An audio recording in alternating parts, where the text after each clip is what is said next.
Good afternoon. Yes, as I wait for the IT team to connect.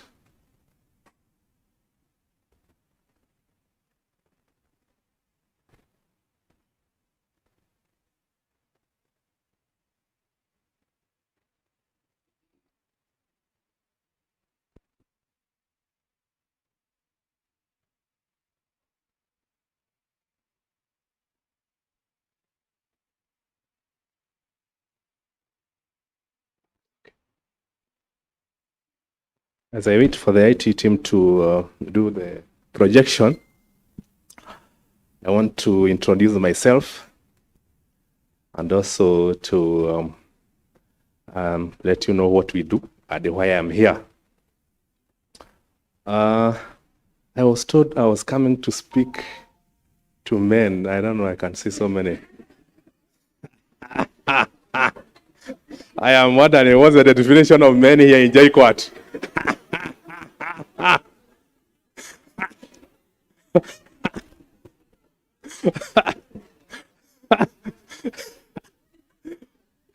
Did you redefine the definition of men? You know, the university is also where the innovations come from. Maybe you have decided to redefine men. Anyway, everyone is welcome. And can I remove the mask so that you can communicate well? Yes. So this mask, you can barely tell whether somebody is smiling, whether somebody is mad at you. You can't tell. So, but all in all, that is the new normal we have to adopt. My name is James Watare, or James Watare. Maybe you have seen me online posting many things about HR, attending interviews, CV revamp, and many HR issues. Yes, I am the founder of a company called Executive Jobs Hub.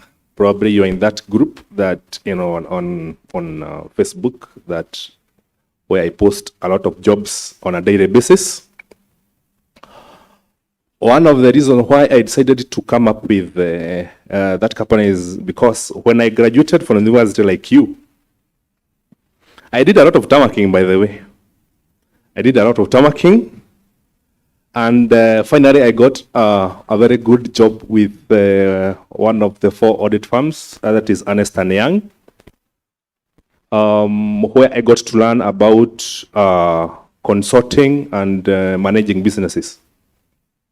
I was in one of the departments called advisory, and one of the things with the advisory department, Africa Development Bank, WHO, and many other, where they do the bidding and they get the projects. So what they do, since they don't have certain skills or certain expertise, they hire consultants. So I was one of the project managers who was managing the consultants. So when I was having a discussion with the consultants, some of whom have been in the corporate world leading various organizations at very senior levels, I got to know a lot about consulting. And there is this idea I always had of helping the job seekers connect with the recruiters and companies who are recruiting.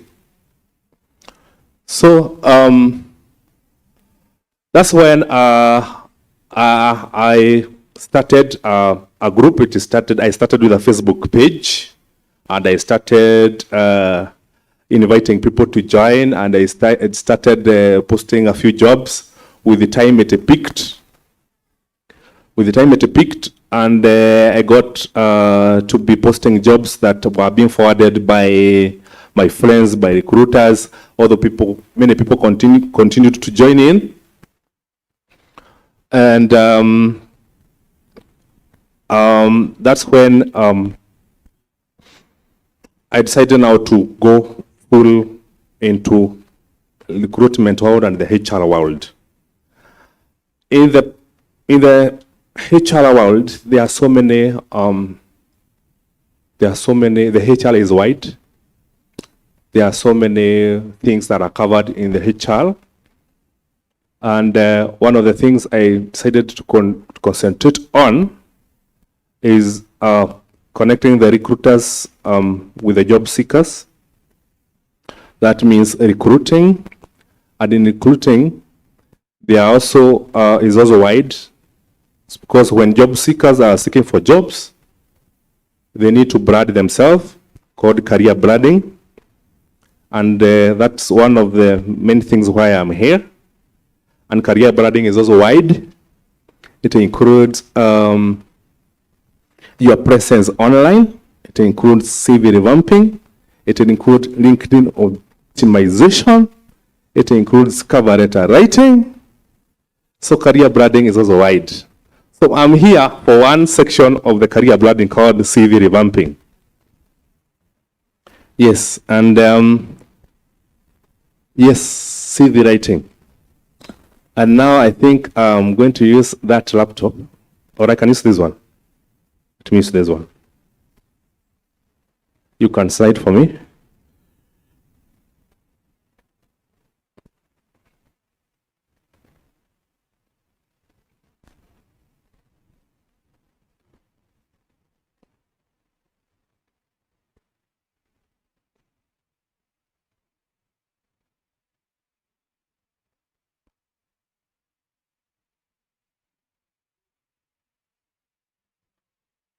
Yes. As you can see, recruiting managers, those include HRs, talent managers. They include sometimes administration managers. Some companies combine the administration and the HR department. So you get there is one person in charge of recruitment called administration and human resource manager. These days, companies, because of the tag that HR have been given in various companies, where many companies view HR as, where many employees in certain companies view HR with a certain kind of attitude, sometimes suspicion, especially when HR is around and moving around. Many people think that he has come to look for mistakes so that you can be disciplined, so that you can be given warning letters. So many companies have tried to rebrand the HR department, and some are calling it people and culture. There is another company I saw this calling it the happiness department. Yes, many companies have started now to rebrand their HR department because of that notion that the HR, you only invited by the HR for disciplinary issues, or for warning, or for something, or you did something wrong, and HR want to have a one-on-one in you, and of course it is not a very good moment when you're having a one-on-one with the HR. So they are rebranding to make the HR department to be a bit friendly. So in case you have issues, you can go to the HR, you talk, you become friendly. So many companies are trying to rebrand the HR department. They even adopted the open system whereby the HR is here, the finance manager, as in you can be able to see each other. You can be able to walk to the HR and talk to HR. So there are a lot of changes that are happening in the companies to try and make the HR world to be friendly, other than the way it used to be, or it has been for a very long time, where you know that the HR office is not a go zone, and is not a no-go zone. So if for those recruiters, the happiness managers, the talent managers, the human resource managers, when they advertise a job, that job gets a lot of applications, hundreds, sometimes thousands. So you can imagine a HR have got 2,000 applications to go through. How much time do you think it will take with one application and he has 1,000 to go through? Very few seconds. Actually, the easiest takes 30 seconds in one application. If you send your CV, it takes, actually, the average is between 6 seconds to 30 seconds. And in those those seconds, 6 to 30, you have to impress the recruiter. Otherwise, within 30 seconds, your CV will be the trash bin. So your CV have to communicate value to the recruiter. So, so what is a CV?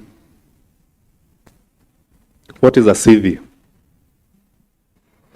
It is a summary of your career history. It is the first phase of getting yourself to the potential recruiter. It is a way of putting your skills, experiences, expertise, and all the knowledge you have acquired for you to get the job. It is your marketing tool. It is the first. It is the first thing that gets to a recruiter before you are invited for an interview. So it should be very good. It's your marketing tool. You are marketing yourself. A well-written CV could be the difference between you getting the interview or being called for an interview, or you not getting considered for the interview. An employer will judge you from your CV. If you have a disorganized CV with the different bullets, with the funny grammatical errors, the recruiter will see you as a very disorganized person, and the next thing he will press is the delete button. So you better get prepared with a good CV. What do employers want in a CV? What should be the tone of writing your CV? How should your CV look like? Should you add a photograph to make it more appealing?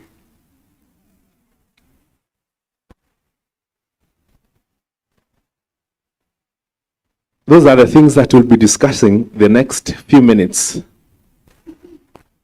And then I will go to the structure of the CV, and also I will go to the animal, the elephant in the room, called ATS, Application Tracking System, which might be new to you, which the HR is using these days. As a good example of a bad CV.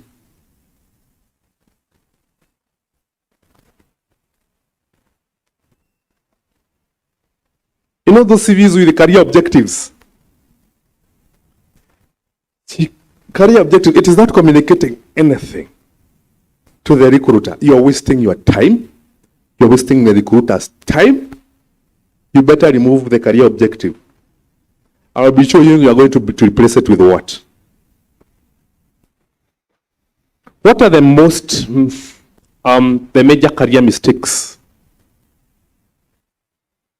Some of the major career mistakes is providing very little information about your work experience. You have been told that in a certain JD that you require 8 years experience. You have gone ahead and put the last probably 2 jobs, not even well detailed, with 3 years experience. What do you expect the recruiter to do? I mean, the recruiter is not an agent to know that you have others that you have not included. So you need to include the experience, especially if it is been indicated in the JD. The other mistake is having some funny email address. sexydeno@gmail.com.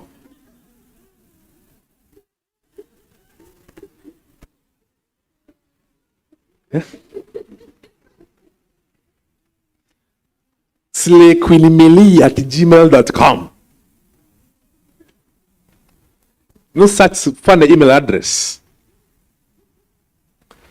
You should have a professional email address. Use a combination of your official names, and you should not give more than 2 numbers. Some of you have seen some CV with more than 2 numbers. Some are not going through. You have got Airtel, you have got Safaricom, you have got Telcom. Put the one that you know it's on throughout. Another mistake I have seen is failing to provide an email address. How will the recruiter contact you?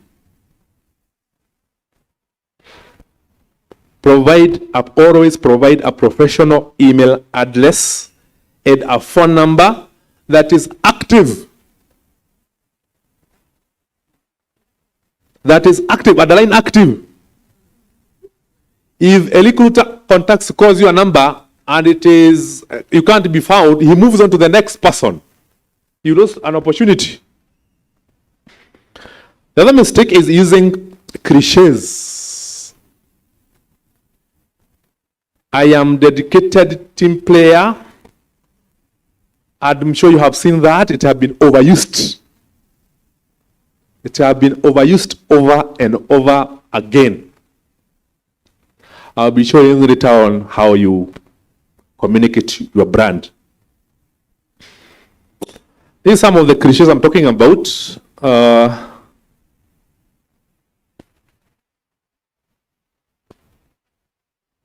You can see the email there, cool guy 007.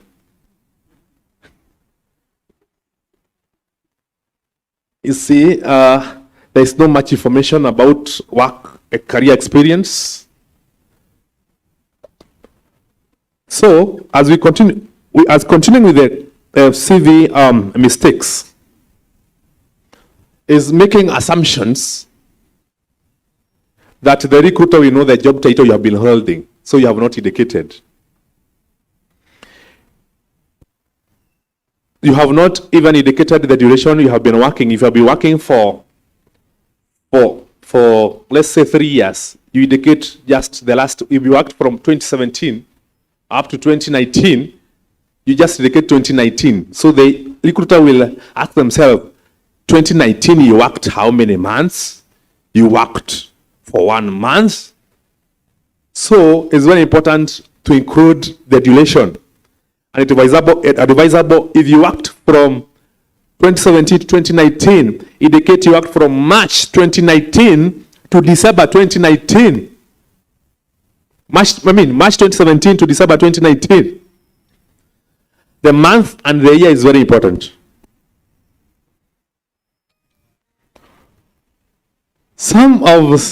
I've seen some very odd phrases in the CV.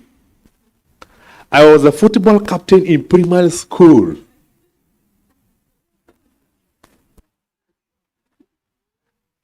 By the way, these statements are found in your CVs as I revamp them and I relate them. I get them. This one I got from one of my clients. Can imagine.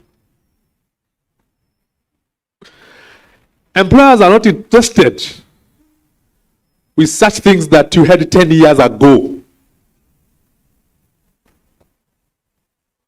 Maybe the earliest you can include, if in high school you are the head girl or you are the head boy.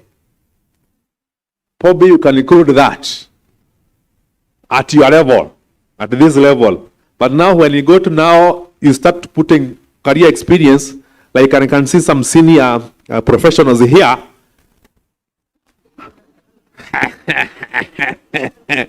I hope I am not wrong. Details about your high school leadership are not important. It may be important for a fresh graduate, but not you.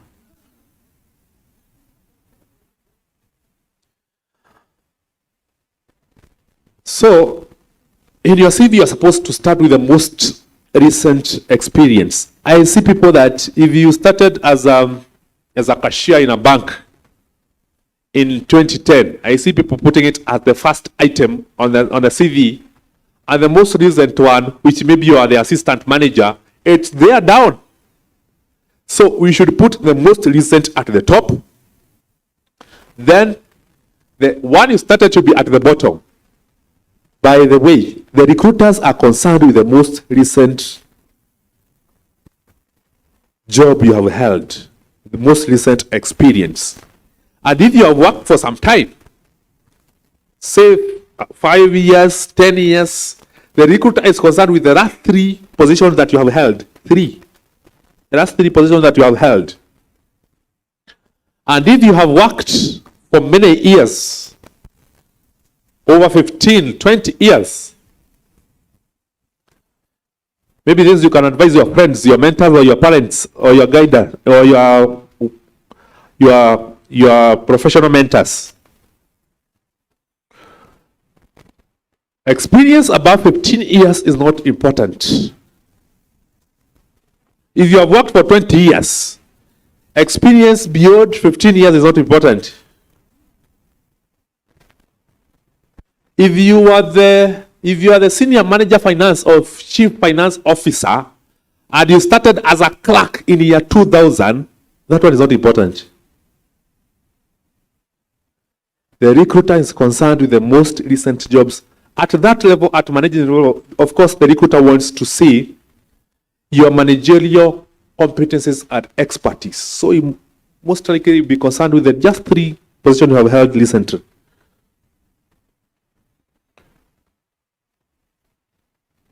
For the fresh graduates, you need to be active. You need to do volunteer, you need to do internships, so that your CV is not empty when you are writing your CV for the first time, or you are seeking for the job and you have not had any experience. We need to see you have been active in extracurricular activities. You are a member of a lead class. You are a member. There are so many clubs. You are a member of a President's Award. You are a member of an environmental club, professional clubs, not these tribal clubs groupings.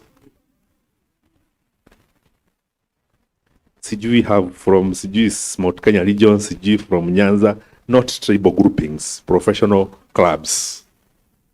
I know there are very many around here. The other mistake is using inconsistent fonts. You have used Times New Romans, you have used Caribla, you have used many others. You want to show your prowess in using fonts. You can use more than 10 so that you can prove to the recruiter that you look disorganized, by the way. Make your CV clean, presentable. You are making your first impression is very important. You are presenting who you are. You can see this type of a CV, the one I'm telling you, is boring. There is nothing unique about that CV. It has the objective I am talking about. We should remove if you have one. You can see those kind of statements. Cut-like reflexes. You want to show how you can use some good phrases that are not adding value in your CV.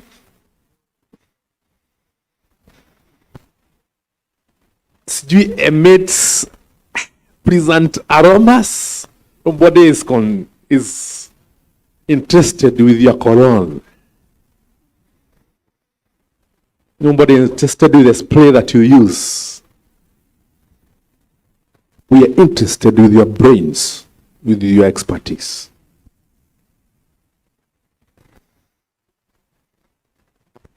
Yeah? Some say even sexy dancing.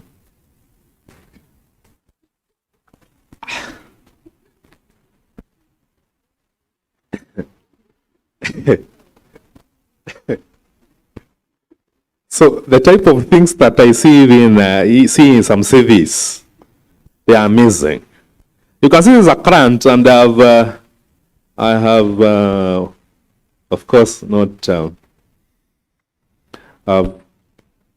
hidden some details for purposes of confidentiality. so that I can be able to teach you some of the relevant things that I included in the CV. When we are critiquing your CVs, these are some of the steps that we take. Number one, is your CV in the correct format to showcase your career history?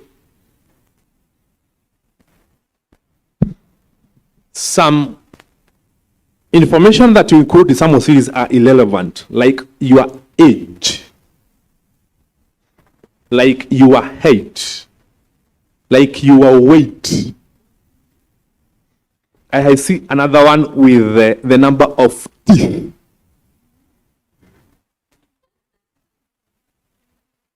Ni CV zenu. So you need to communicate to you are a serious person. It is serious business.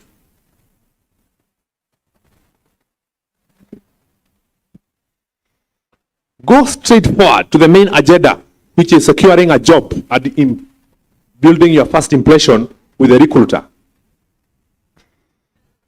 I have seen some ridiculous information in a CV, like this one. My looks can be a distraction in the workplace to members of the opposite sex. In some members the same sex, I have been told I am overly generously a lover. The filter between my brain and my mouth does not always operate as it should.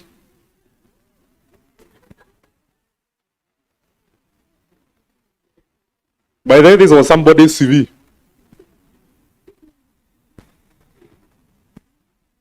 When you ask for your weakness, we should not be dictated a CV. Weaknesses should be, the answer about weakness should be answered during the interview, if at all it is answered. Otherwise, you should avoid it at all cost.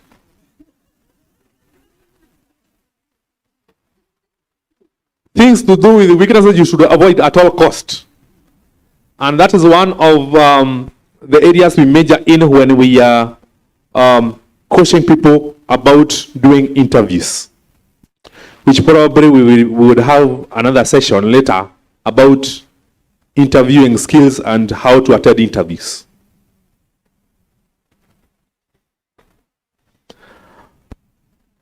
So, is your CV visually appealing and easy to read? Is it uniform throughout? Is the font and style similar? The font size should be standard, probably falling between 9 to 12, depending on the ones you are using. The 12 of Times New Roman is not the 12 of the Caribbean. So it depends on which one you are using. Some of the professional fonts are Times New Roman, Palatino, Jeromode, and there are several others. Your CV should have some spaces so that the recruiter can be able to pick the main points. Remember, we said you don't have time for your CV. It is the most is 30 seconds, the most, and that is the laziest recruiter.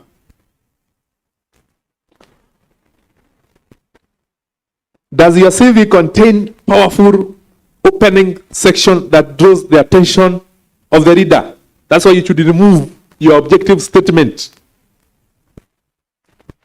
This is why you emphasize your core competencies, hard skills, soft skills, your experience. The employer does not have time to guess where you were 5 years ago. It's you to communicate.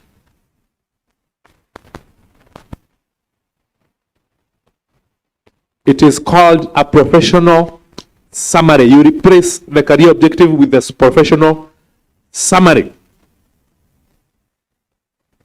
Does your CV communicate value to prospective employer? How can you help your employer to save money? How can you help your employer to make money? How can you help your employer to solve a specific problem? That's what your employer wants to see. You should sell yourself as a problem solver, not just somebody who have gone there for salary, waiting for end month. Communicate value.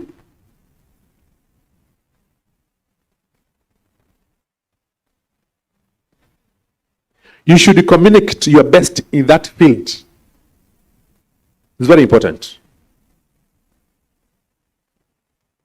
Does your CV contain relevant content in an organized version? As I had said earlier, the recruiter is interested with the most recent experience. Employer dates to be presented appropriately. And you should include referees if your employer wants to find out if you really worked in that place. The problem with the current workplace in Kenya is that the employment is so high, so you find that there are so many fabricated CVs and fabricated experiences. So what employers are doing is to do a background check whether you really worked in that institution. So you should always be honest. Always be honest. Does your CV have grammatical errors, punctuational capitalization, grammatical errors, spelling errors? You know, it is sad. You are a university graduate and you are still having some spelling errors.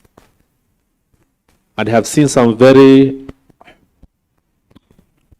gross errors with some sentences containing words like immediately,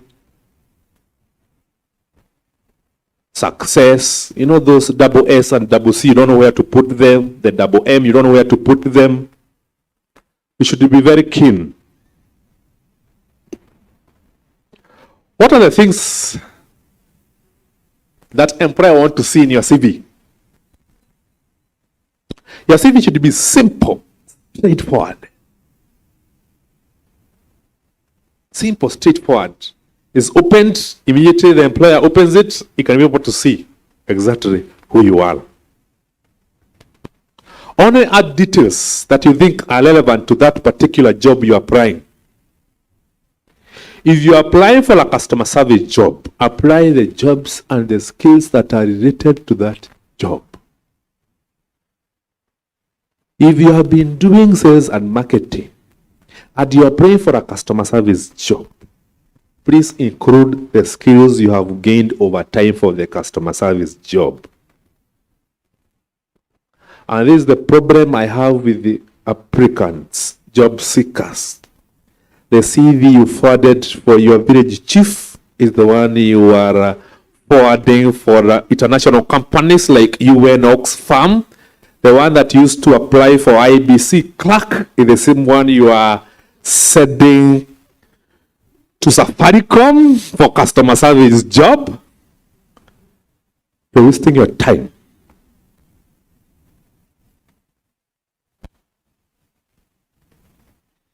When you are writing your CV, try to focus more on your achievements. The recruiter wants to see whether you have delivering. Otherwise, any other person can carry the responsibility. But do you go a step further and initiate something? Do you go a step further and achieve something? That's what the employer wants to see. Each profession have got a particular set of keywords. And these keywords are the ones that are being picked by the applicant tracking system that is being used by recruiters in some organizations nowadays. I will be explaining what is ATS later. If you are in accounts, you want to be a finance professional, you are a finance professional, some things like QuickBooks, General Ledger, account payables, and other keywords used in finance, other keywords that are found in a JD that is advertising for a finance role. Some of those keywords are very important to put in your CV when you're applying. Be specific as possible. Don't look like you're hiding something.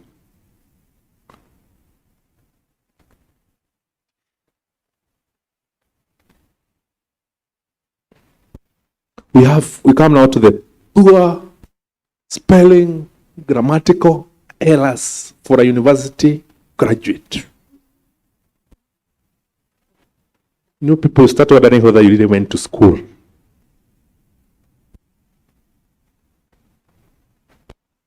That one goes straight to the trash, unless also the recruiter did not notice it.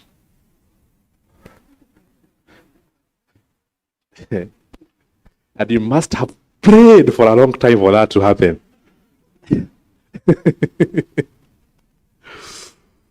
Grammatical errors is non-negotiable. I cannot emphasize more, and I'm done with the poor grammatical errors.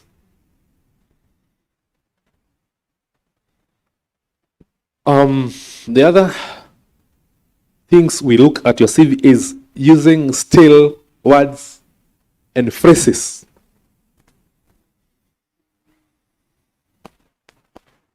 I am a go-getter.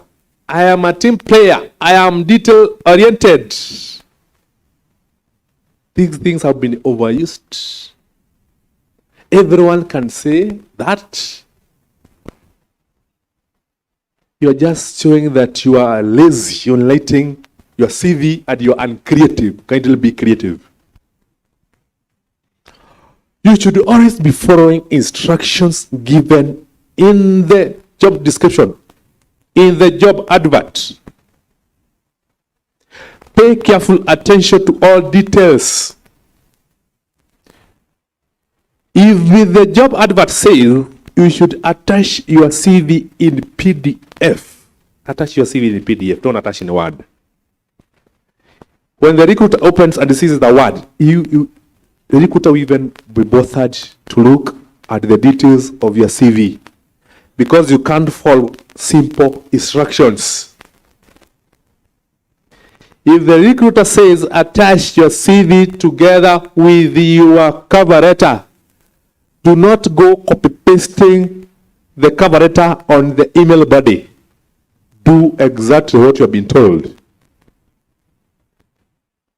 Are you together? I have seen that discussion going on when you are told to attach your CV and cover letter.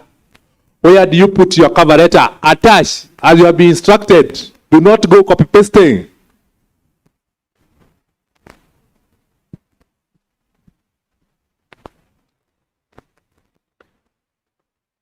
The other one is applying for a job and now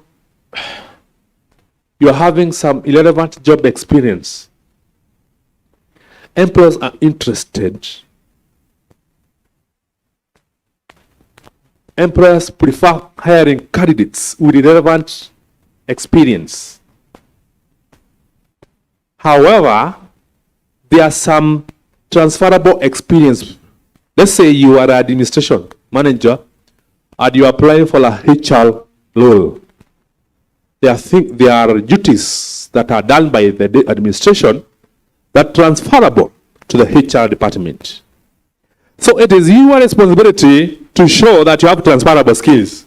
It is not the duty of the recruiter to go searching for them in your experience. So it's you to show that you have transferable skills. There are those people who want to transit from one career to another. They want to transit from administration to HR. They want to transit from customer service to administration. You want to they want to move from finance to audit. Is you not show the employer that you have the transferable skills that you can be able to use in the career you want to pursue.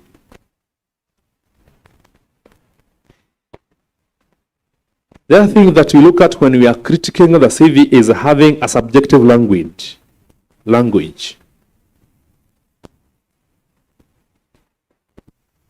Instead of providing opinions, vague picture of what you did, you can be more substantial with facts and what you did with your employer.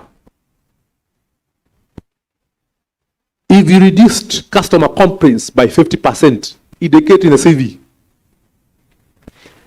If you reduced queue in the banking sector, you reduced queue from 20 minutes to 5 minutes, indicate in the CV. If you are an accountant and you saved the company's money, indicate that you saved the company money. If you are, by the time you got into that role, the company was not able to meet the deadlines and now is meeting the deadlines, indicate in your CV.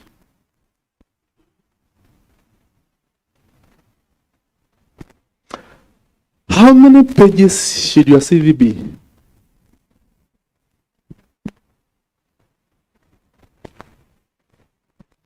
I want to close that debate today.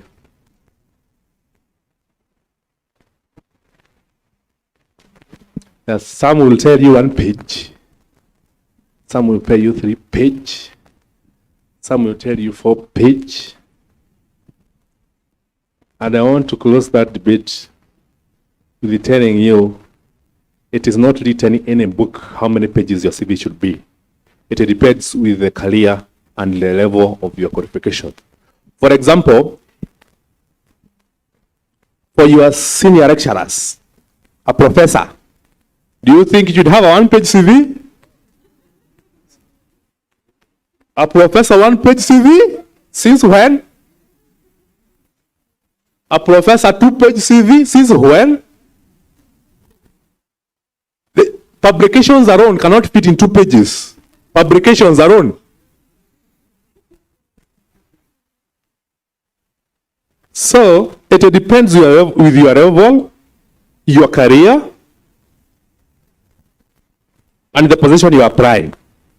There are some positions we dedicate clearly, kindly said a 3-page CV for instruction as dedicated. But some professionals are allowed to have as many CV as possible. Like if you are a professor, you need to dedicate the articles you have published, students you have supervised, books you have co-authored. Because the job you are applying, the employer wants to see those ones.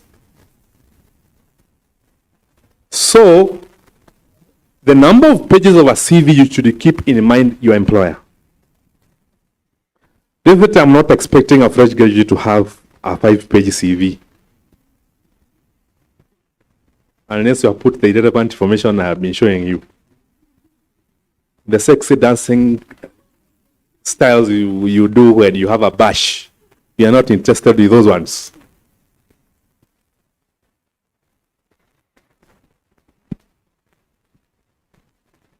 Yes, it is important to have a short and brief CV. But I want to put a disclaimer. Always keep in mind the instruction of the JD and the advert, and also your profession, because there are some profession will require you to have a more detailed CV. You must put the most important details on the first page. Let the most important details meet the recruiter, especially the things that had been inherited on the job advert. Let them meet the recruiter. If the recruiter wanted 2 years experience in accounts, put it in the professional summary. I'll be showing you in a short while how to do it.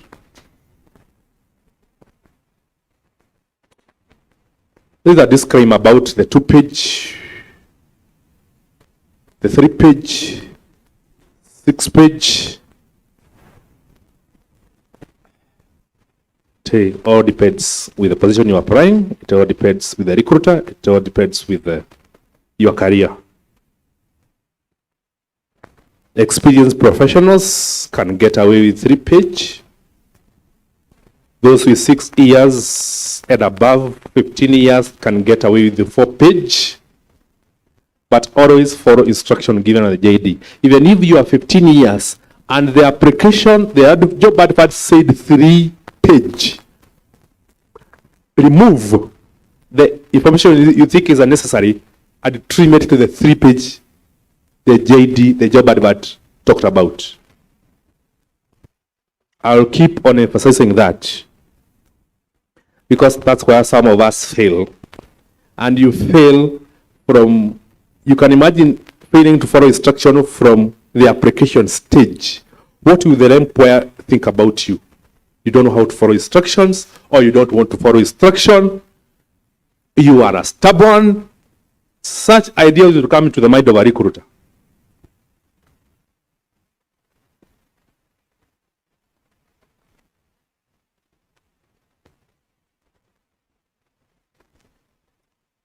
Crucial things employers are looking for in your CV.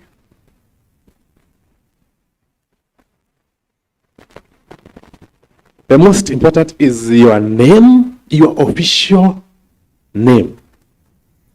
Kindly do not include your nickname. It doesn't matter how good it sounds.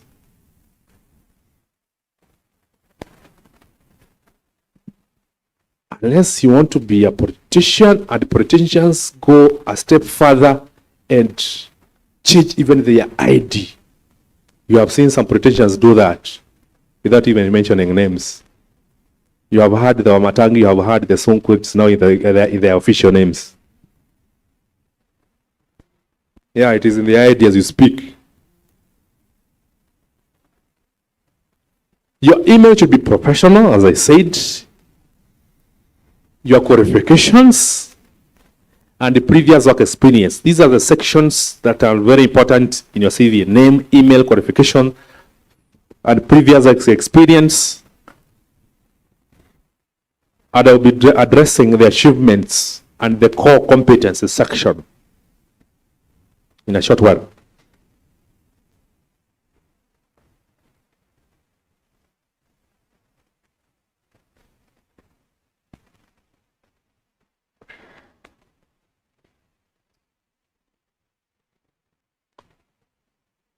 There are recruiters who will only look at your CV in the experience section.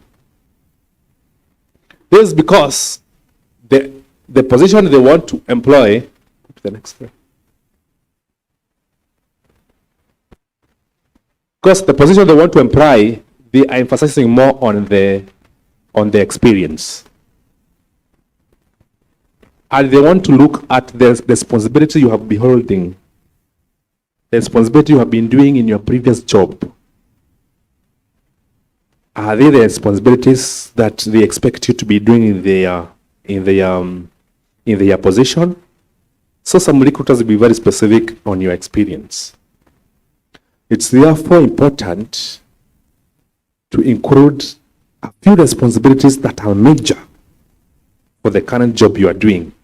I have seen CVs that I include just the title and the years, and you are done. You may be denying yourself an opportunity to attend an interview, and for that matter, getting that job.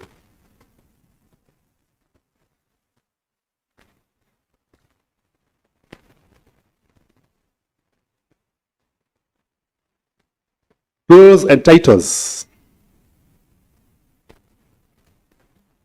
I have talked about them. Can you be specific on the roles you'll be holding? Don't leave the employer guessing on your roles. Small minor errors, I keep on emphasizing that. Let's come to the turnover. There are people who hope for a job 1 month here, 2 months here, 3 months here. So in 2 years, he has been in 5 companies. I'm not saying it is bad, because there are some contracts that are 2 months, there are some contracts that are 6 months. There are some contracts that are, especially when you start working as a fresh graduate, you start getting those short contracts. I am just saying, you should just put the relevant position that you have held in for the job you are applying. However, there are people who are professional job hoppers. They don't stay in one job for 1 year or for 6 months and then they're looking for the next opportunity. So employer will be very worried. If I employ this person today, will he leave us in the next 3 months or the next 6 months? And you know, recruitment is a very expensive process. Very expensive. Very expensive. You can imagine from the hiring manager starts from the department that is hiring. He talks to the in charge of the department and he tells them we need to fill this role or we need to create this role. Then they goes ahead and they craft the job advert in relation to the role that the person will be holding.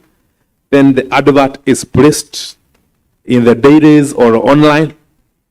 Then there is the process of application. Let's say 2 weeks. Most companies take 2 weeks, although many companies are taking a few days as possible nowadays. Then there is scoring then there is the selection process. Then there is the interviewing stage. Then there is the job offer. Then there is the scoring the signing of the contract. It's a long process, tedious, expensive.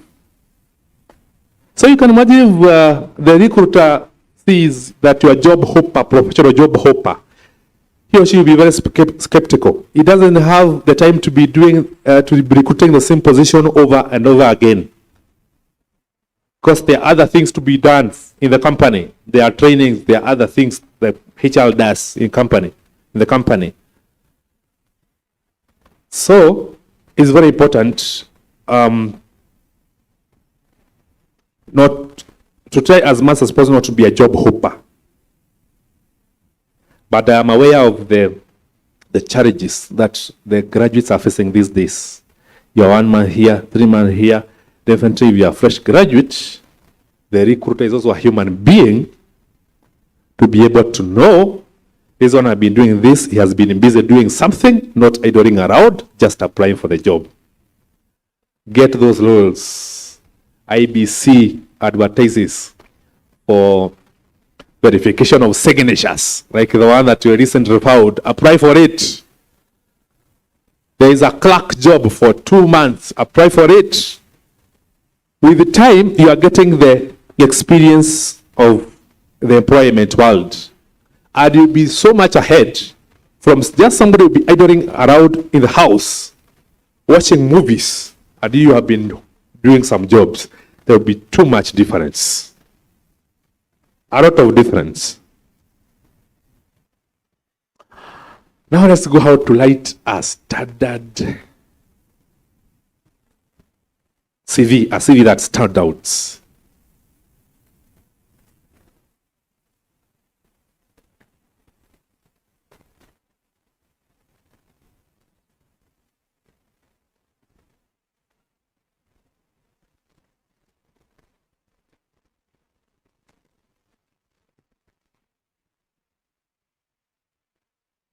CV format.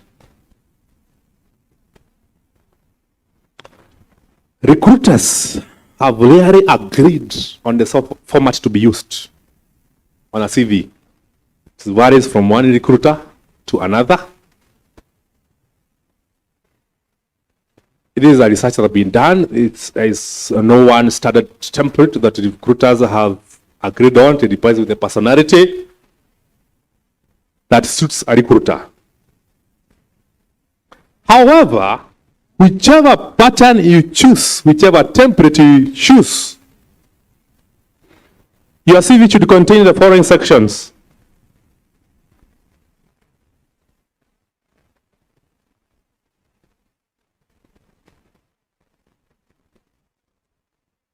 Next slide. Your CV should contain the following section. Whichever pattern, whichever template you will use, these are must. Your names, your address, and your contacts.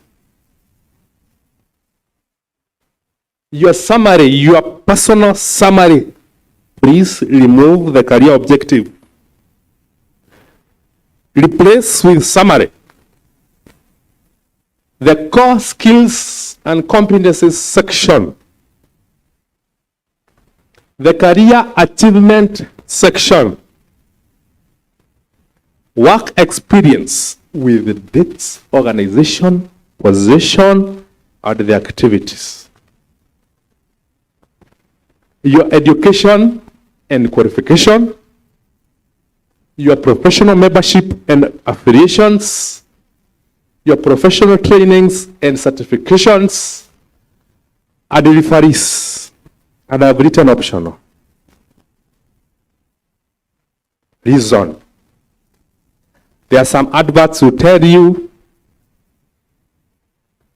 please send your CV with your 3 referees. There are some adverts who tell you, please kindly send your application with a separate document of your referees. Also at very senior levels of managers, directors, they have got several referees. So what they do, they send their CVs. In case the recruiter wants their referees, then they are provided upon a request. But for a fresh graduate, it's always good to include your referees. And who should be your referees?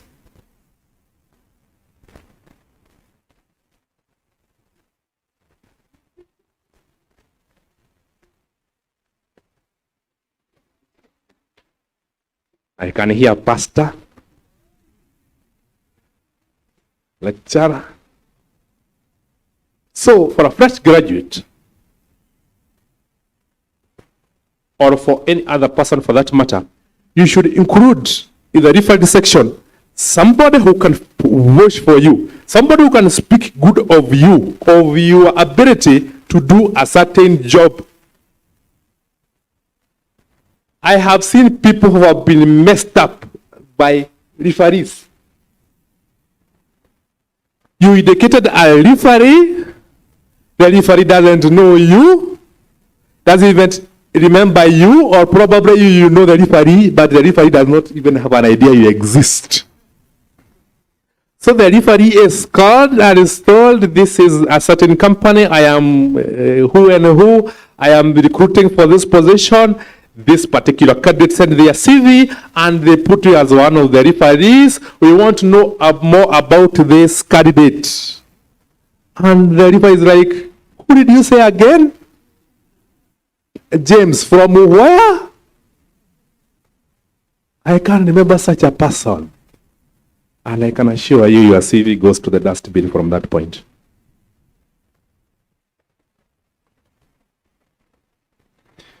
Your referees should be people who know you well.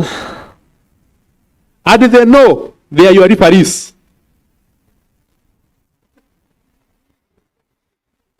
They know. And I will emphasize on that. They know. They are your referees.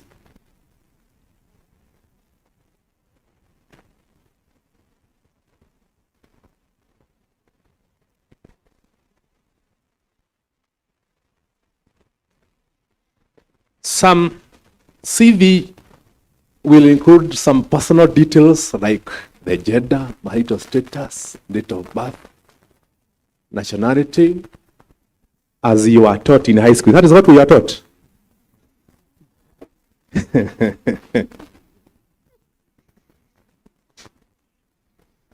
In 2021,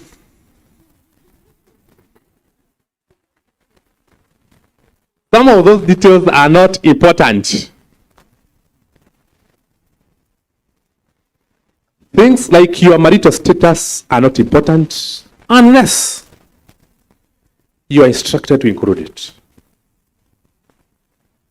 Things like date of birth is not important unless you are instructed to indicate it. Your nationality is not important unless you are instructed to indicate it, or you are applying for a job outside of country and it is important to indicate it.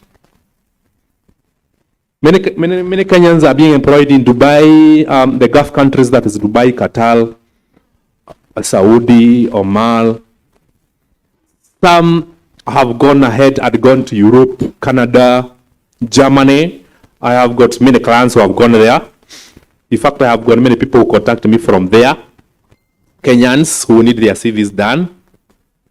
And you probably require to indicate your date of birth, your nationality when probably you apply for a job out of country for various reasons. Probably they require you to pay for a visa for you. They require you to pay a flight for you. They need to know which country you are coming from. But if you apply for a job in Kenya, you are a waste of time.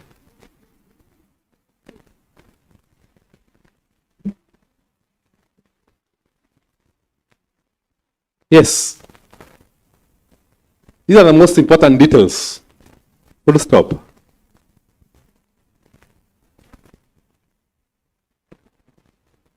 And probably even the email address is being phased out with time. The PO box 1 something Nairobi is becoming irrelevant, or is very fast becoming irrelevant.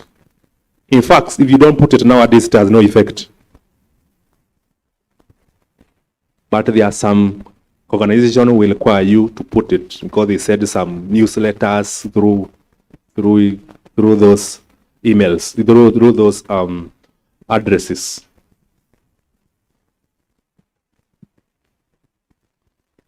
Now we go to what do you replace with a career objective? You replace with a summary, a professional summary.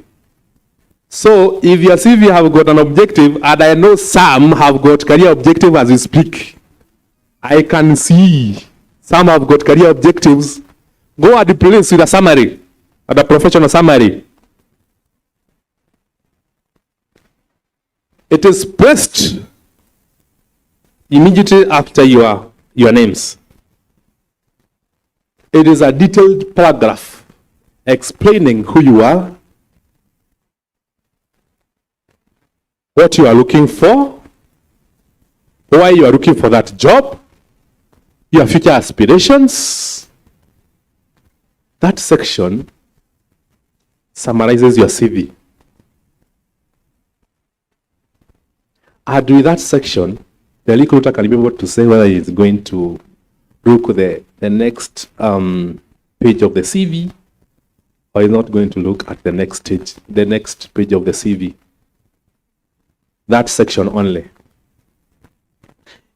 So you better have a very compelling section.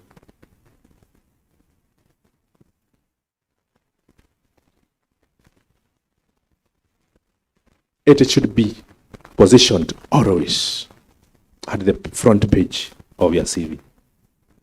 Make it very noticeable.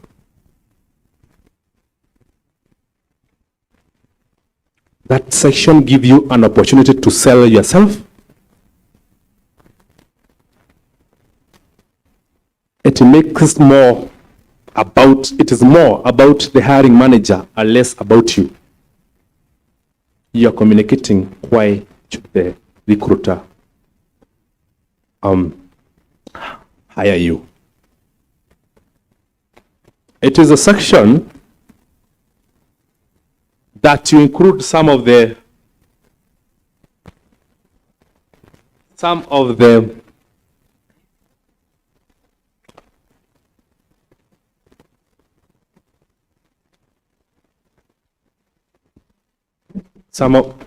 key words that have been put in the job advert that are scanned by ATS. I know people are wondering what is this ATS. I'll be dealing with it in length.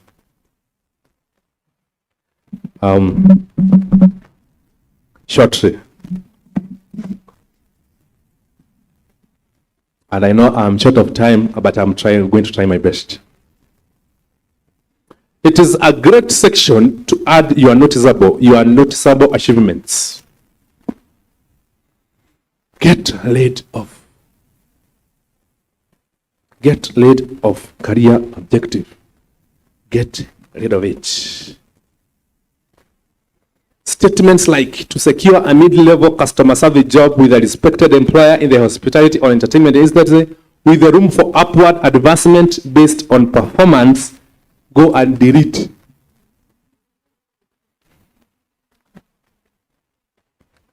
You can see the next CV have got that objective. This CV, it's so boring. It's not communicating anything.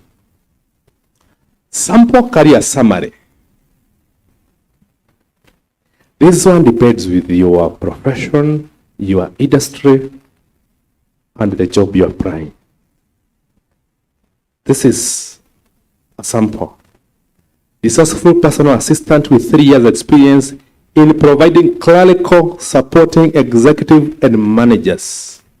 Knowledge of preparing routine, office, administration, relationship management principles, strong organization skills to schedule appointments, manage calendars, arrange travel, and represent managers in meetings. So, if you are given this,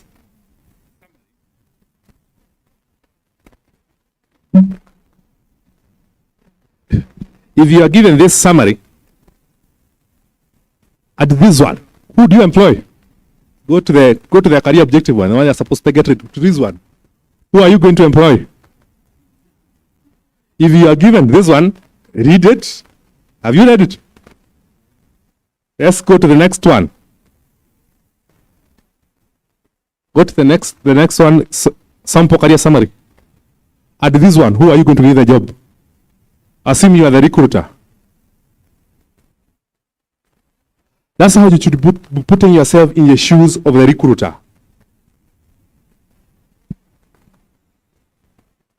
The following section, I said it is key skills and core competencies section.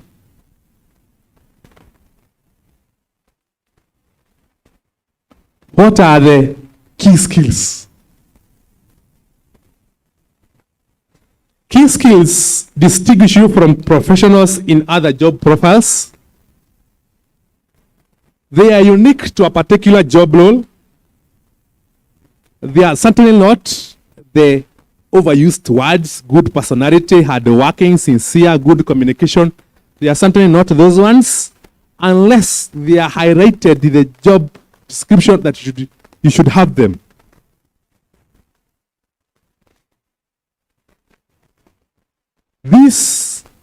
The good personalities, the hardworking, those are personality traits, which anyway, you're supposed to have them. Those are soft skills. Key skills the recruiters are looking for are those that are specific in a particular domain. These are the keywords that the ATS software scans. If you're looking for a sales job or a business development job, you may require to include sales, business development, revenue generation, lead generation, stakeholder management. Those are the key skills I'm talking about. Specific to a particular domain, specific to a particular profession. The achievement section, which I say follows after the core competencies and the key skills. Your CV is a specialized track record that helps you to display the accomplishments besides your education and personal details. Knowing how to highlight your achievements is very important. You are pitching for promotion, negotiating for a pay rise, you are selling yourself in an interview.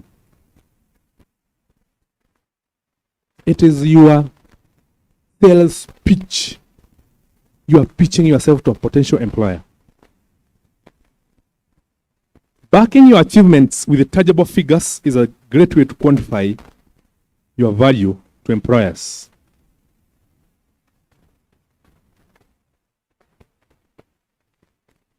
Importance of accomplishments and achievements. It supports your profile positively. It shows you have the ability to perform. There's certain roles that have been indicated in the job description. And that's the reason why you should add this section in your CV. It shows your keenness and integrity. Achievements do not come from just anyone. They come from performing a specific special function. It comes from a hard worker. It comes from specific talents. It comes from that extra step that you take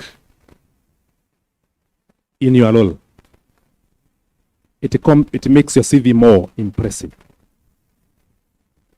It shows your expertise. It helps it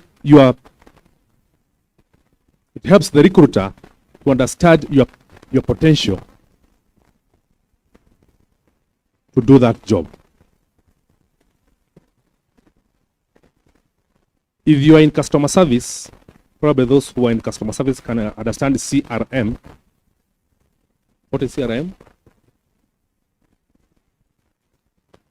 Customer what?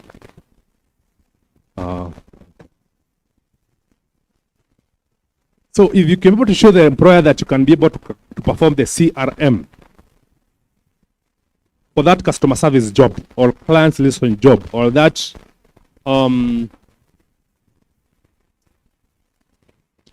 these jobs that are being that are sometimes very popular with the Safaricom. Which are those? Which graduates like applying? You don't know? You don't know? When you have a problem with your phone, who do you call? Customer care. Customer care representative. They are very popular with the graduates.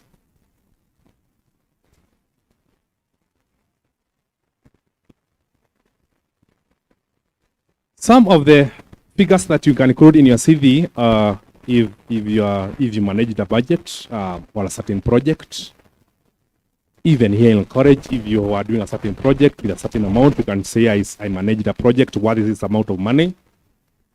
You can say that you don't have any achievements to put.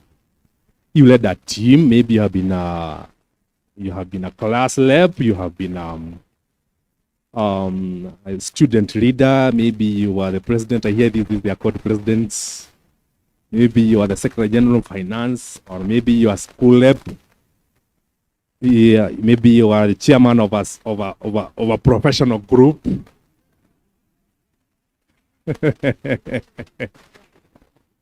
Or you're an official of a professional group.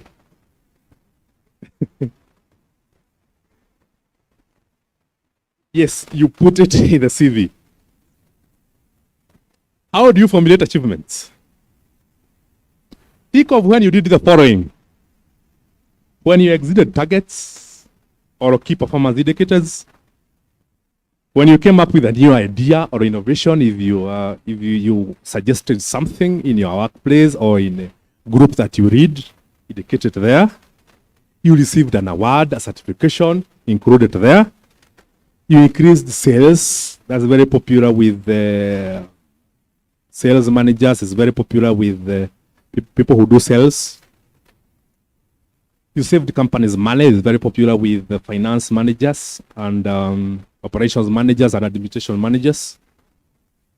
You saved the company's time. Very popular with the customer service and other major roles that deal with operations in companies. But what happens if you do not have numbers to include in your CV? I have received this concern from so many job seekers. But there are ways you can show that you have been achieving other than indicating numbers. It doesn't have to be about money. It doesn't have to be about profit. It can be about saving time. It can be about coming up with innovation. Include those ones in your CV. It can be submitting your meeting deadlines or submitting even before the deadlines. It can be like comparing the performance of the previous regime before you got in. You compare between the previous regime and the current regime and how things have moved faster. You can compare. You are allowed to compare. Those are the achievements I'm talking about. It can be the thing that you are the most proud of. Maybe you initiated something. You introduced something. You introduced a system.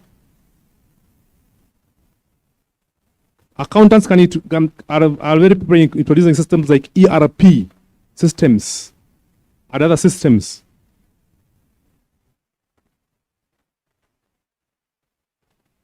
It can be that when the director or the CEO or your boss wants something done, he or she always comes to you. You are out to get that. When you're indicating your achievements, these are the action verbs that you can use. Galvanized, rejuvenated, cultivated, spearheaded, instead of responsible for. Included spearheaded.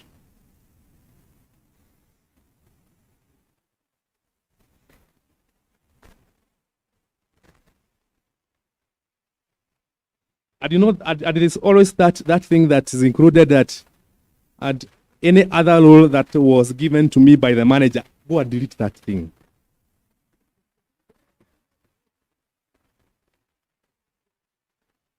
These are the things that include that. These are the verbs, the action verbs that you include when you are emphasizing on your achievements. And there are many. They are not just these. There are many. These are just examples. Slashed costs, executed, eliminated, mobilized a team to do a certain job, transformed the system from manual to digital. These are the action verbs that you use. The next section is about work experience, and talked about it earlier on the places you have worked, the position you have held.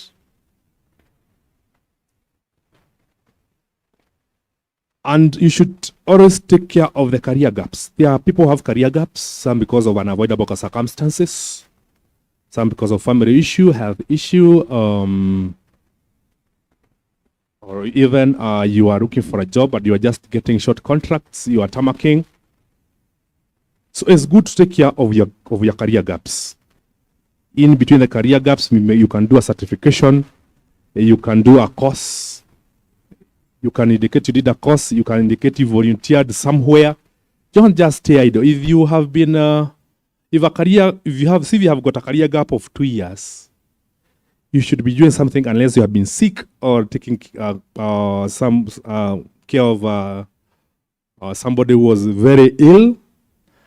And this is very common with ladies. Ladies sometimes they have got maternity leave. Some got, in the process of the maternity leave, there is a difficult pregnancy. Sometimes some of them, they are given, they are bed rest by doctors for 6 months. And then you have to take care of the baby. Maybe they had issues with during birth. An year is gone. So that is understandable, and that is one fight I always have with recruiters. Because my point is, if the candidate meets the qualification you are looking for, call this person for the interview and get to know what's the career gap about. Maybe it was not, it was unavoidable. So, but if the career gap, you are looking for a job, you can be doing a certification in between, you can be volunteering somewhere in between as you look for a job. It shows you have been active.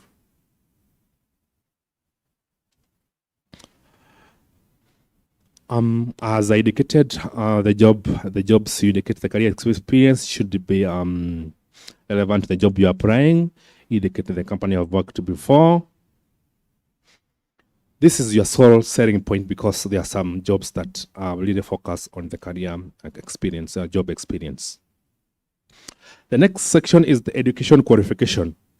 In this section, you list all your academic qualification, beginning with the most recent. If you are a graduate, you indicate your Bachelor of Science in Information Technology, Jomo Kenyatta University of Agriculture Technology, from 2018 to 2021. Always start with the highest. If you are doing your Masters of Science in Biochemistry, Jomo Kenyatta University, year 2018 to year 2018 to 2020.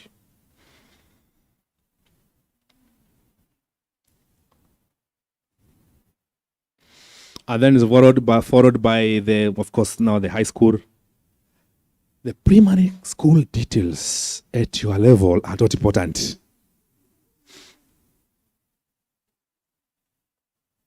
The primary school details are not only important for those people who didn't go further than that. If you're a university graduate, they are not important. If you have gone, if you are a college graduate, you have done a diploma, they are not important. By the time you go to the university, everyone knows you passed through primary school.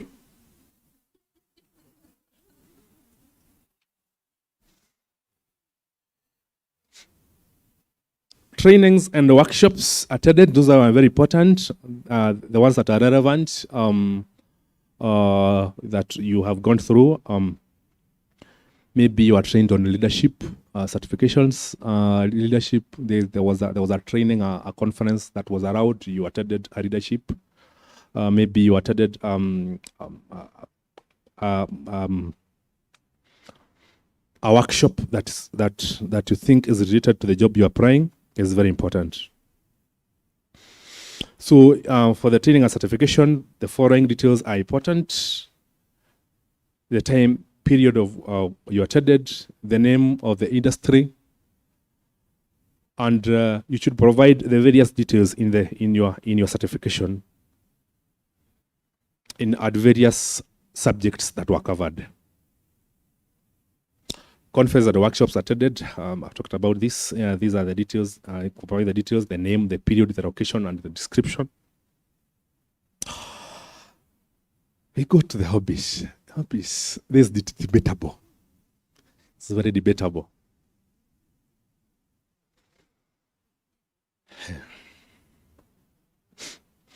A hobby section can add flavor to your CV or it can be a waste of time.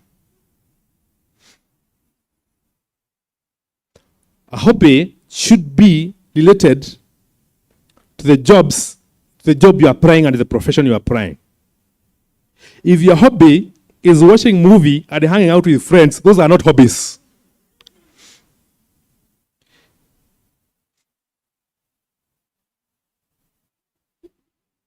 Those are not hobbies, and they are very common. Very common. Watching movies, hanging out with friends, socializing. Those are not hobbies. Remove them. Hobbies should add value to your CV. Probably if you are communication, if you are, for example, if you are a communication practitioner, for instance, and you have been doing some blogging, you can add that as a hobby. But not socializing. Referees, I had spoken a little bit about this in a section in the referees, for this section. And I said, choose referees that you have worked with, either in supervisory role, managerial role, people who can be in a position to speak on your behalf. Always have a maximum of 3 referees unless instructed otherwise. There are some job adverts that will tell you to include 2. Remove the third one. Yes. If you are a fresh graduate, you can include your supervisor who did your supervised during the industry attachment. You can include your lecturer who knows you well, you can be able to describe you well. And you can include a mentor. Your mentor who can watch for you. Please do not include your area chief unless you are seeking for a job in administration or in the professional provision. They're called professional administration, or they're called what? Yes.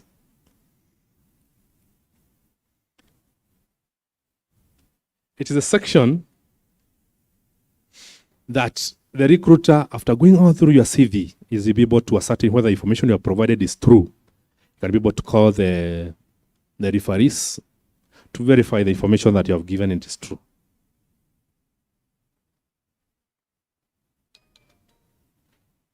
Never include somebody you have past issues with.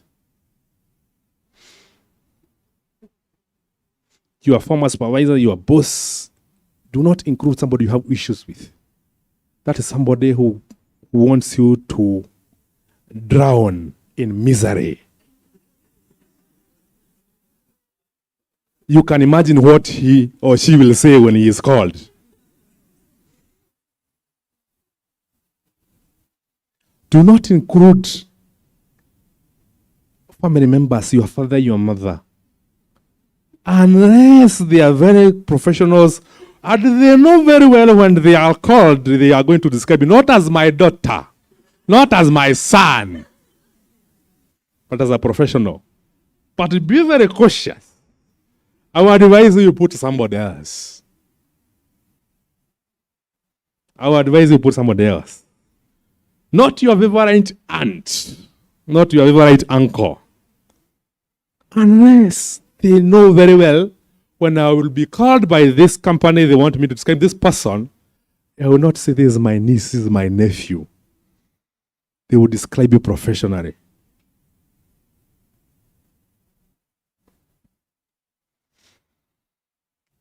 This statement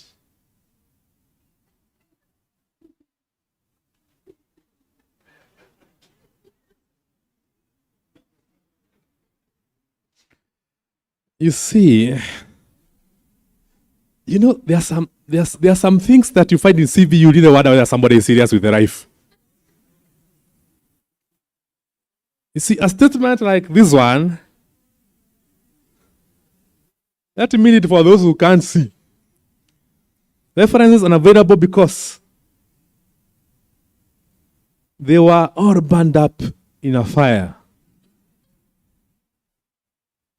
Now, even if the documents were burned up in a fire, you had the capacity to call these referees and ask for the same information. You see, you're not a serious person, you are just a joker.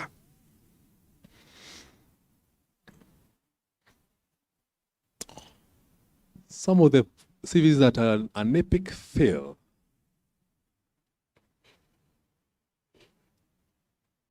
Let me go to the ATS so that I can include after this some of the best templates. I'm trying to hurry up because of time. Application tracking system. Applicant tracking system. What is it? The ATS.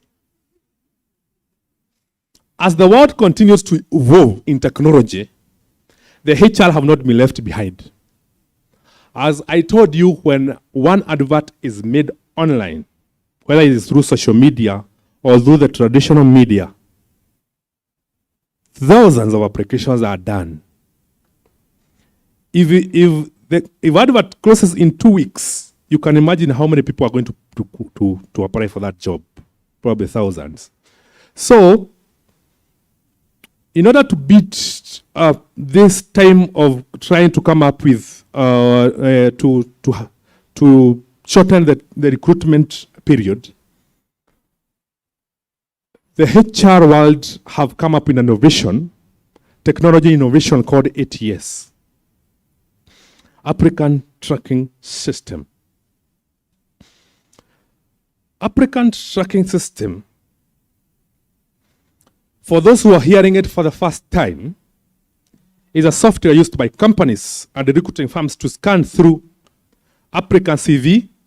This software is used in case where your applicant is too much, applications are too many. Take, for example, an advert put by Google. You can imagine how many applications they are going to receive. Probably millions in 24 hours. Nobody can go through no human being unless no human being can go through all those applications.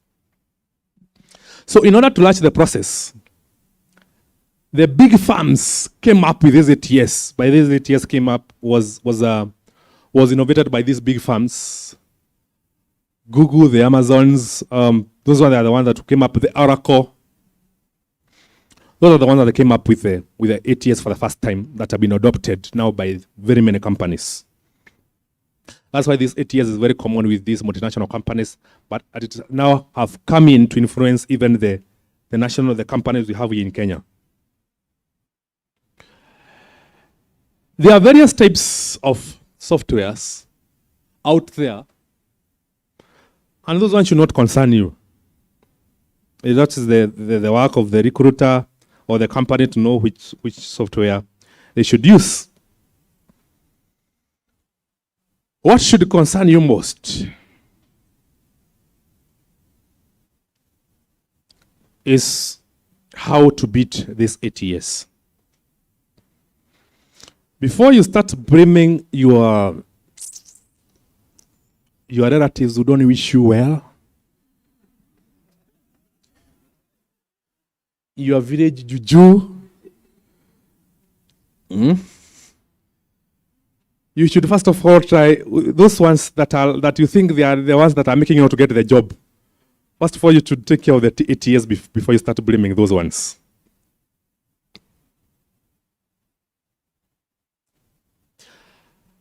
Just like any other computer program, ATS follows the rules. A HR who wishes to recruit can use a web developer, whether it's Java, programming, Oracle, for them to give them an ATS, an applicant tracking system. So, what does the HR do with this ATS? The HR inserts the keywords in the job description. He feeds the ATS system with a job description. with the keywords that I talks about that are highlighted in the job description.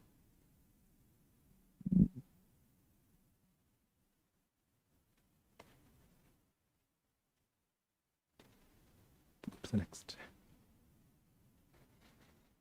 So this ATS system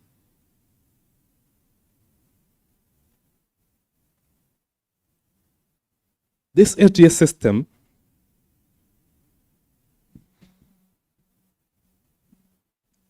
is where you apply your CV online and now they go to the ATS system. So your CV is scanned vis-a-vis the job description that was fed in the ATS system.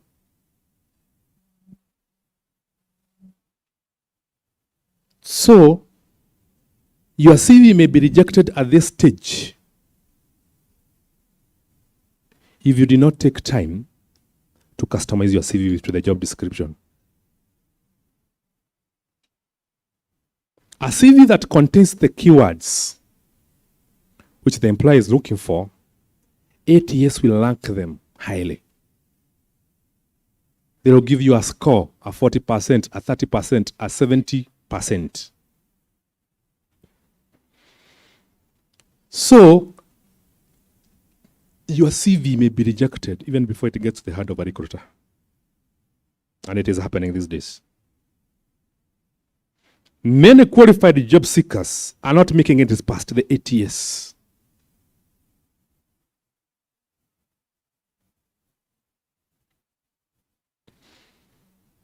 What are you supposed to do to beat the ATS? Mirror the job description in your CV. Include the tense written. For example, if the job description is management of suppliers, and if change your CV to managing vendors and contractors, do not copy-paste the exact job description. Paraphrase. Are you together? Nail those keywords. It may be software skills, certifications, licenses, responsibilities. Nail those keywords. Those are words that matter in your profession. They need to be included in your CV. Use the acronyms that have been used in the job advert. Use the spell out titles that have been used in the job advert. Use them. Repeat important keywords related to your skills. If you can repeat a few times, the better. Do not stuff your CV with unnecessary words.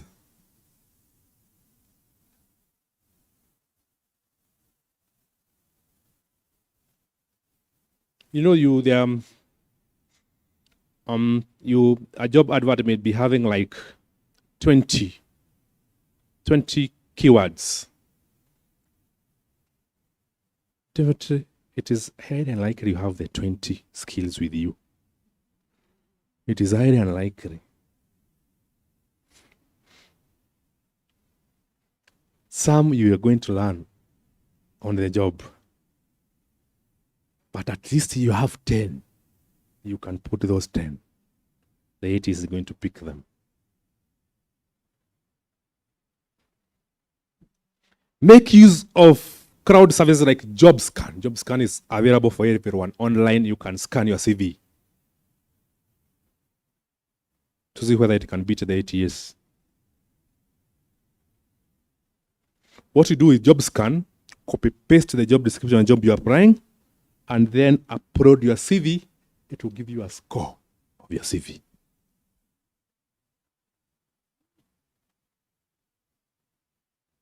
There are several, not just JobScan, but JobScan is the one that is most popular.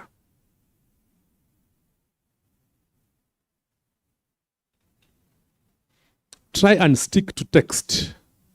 Do not use many graphics, logos, tables, fancy graphics, images. Do not use them. Do not include a header and a footer in your CV. Put straightforward traditional headings like work experience, education, qualification, hobbies, referees. Avoid creative titles. They are not important. You show your creativity when you get employed. If you cannot show your creativity in the achievement section where you're supposed to show it, definitely is not you can't. The titles is not in the title section is not the best place to show your creativity. Pay attention to the job title. I have repeated this time and time again. If you're a finance manager, but the job title is for an accounting manager, be sure to include the accounting manager somewhere in your CV.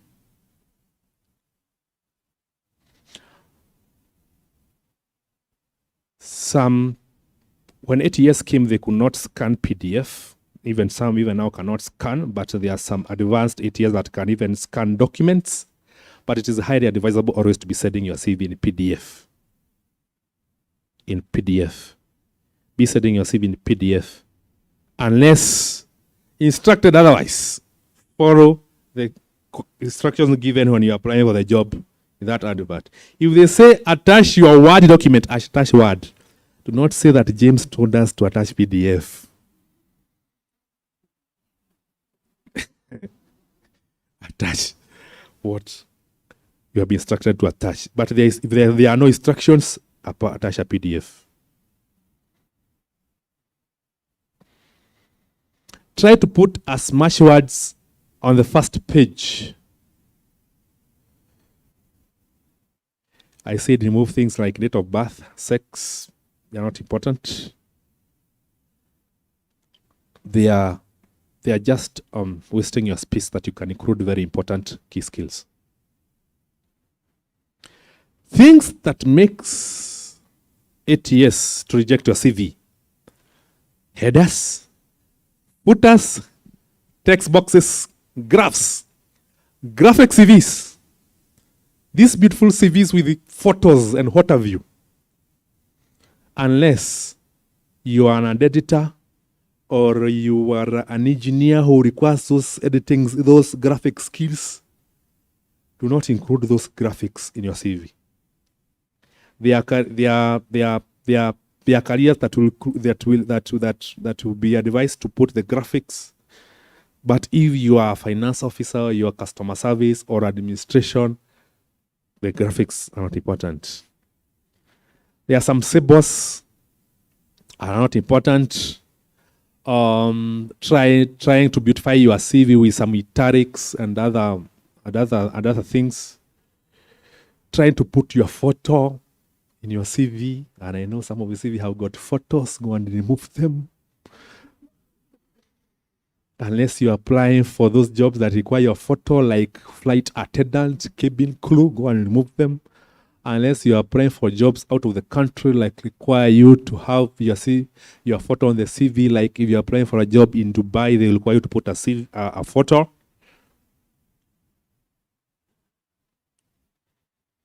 Too many horizontal lines, too many vertical lines, white font on a dark background, multi-colors, hyperlinks. These are some of the things that will make your CV not to get a high score in the ATS system. I will always insist, tailor your CV the specific keywords from the job description.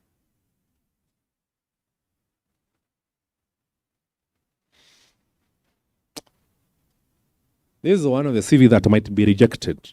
Too many tables. This CV in table format, you know those ones that are prepared in Excel or you are prepared in table format. This CV may get very little score by ATS. This is the graphic CV I'm talking about, where you have put a photo. I've put a photo, and this CV, even if you try converting it to Word, it doesn't even convert to Word. It converts to like a picture or something. These graphic CVs, where are we? These graphic CVs are not scanned by ATS. They will give you very little score, or they even or some are even scanned, unless you can see the photo there of Conde blood for confidentiality purposes. Just try to explain to you. What are some of the recommended templates? Because you have told us all the things that we should not include. You have showed us the things that are rejected. But I gave you a CV format that you can follow. This is one of them. Yeah, we. Next. Now, you see, that person, his profession is on top.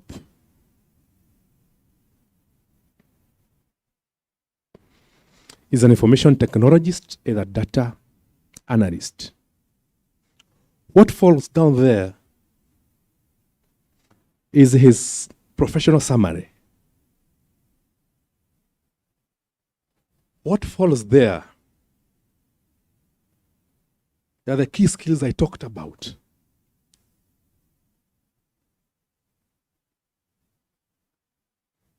What follows here are his abilities and key qualifications.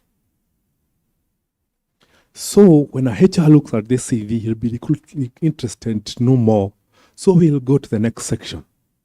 So you can imagine if you're competing with this kind of a person, and you have put your career objective that's not communicating anything, and maybe the sections that start there are the date of birth, gender, nationality, ID number, then career objective. See, that is the traditional CV you have. You can imagine that CV and this one.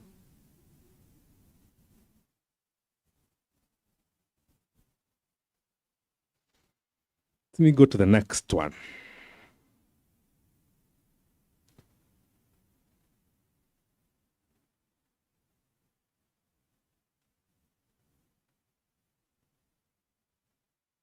There's another one before this.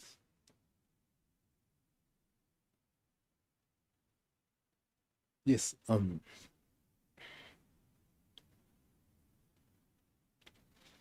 This is another.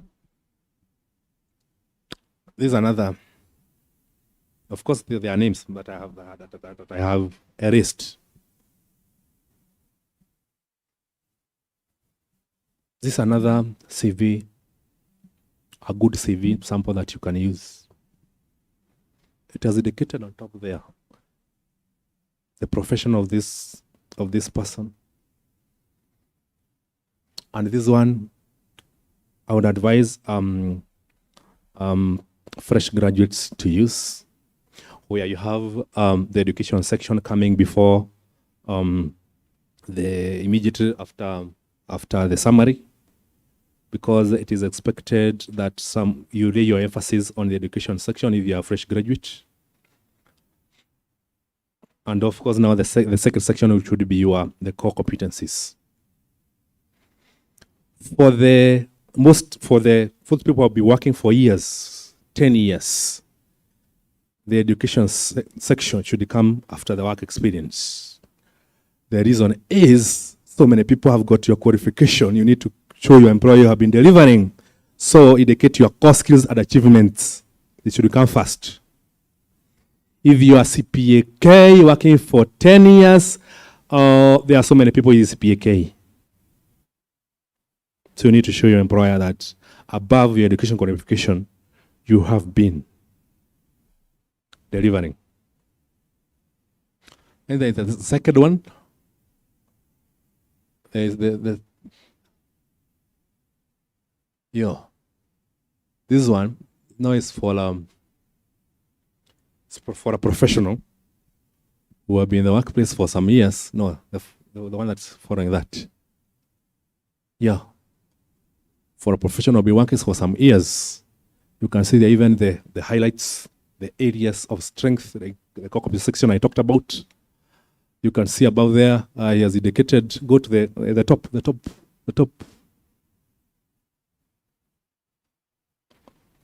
You can see there, he has a tagline, leveraging expertise in administration, interviewing and recruitment process and policy interpretation. So you can imagine with your career objective, you're competing.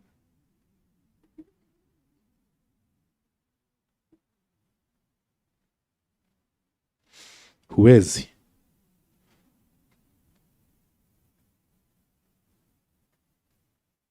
Of course, we now have the career highlights professional experience for us. There is the foreign template.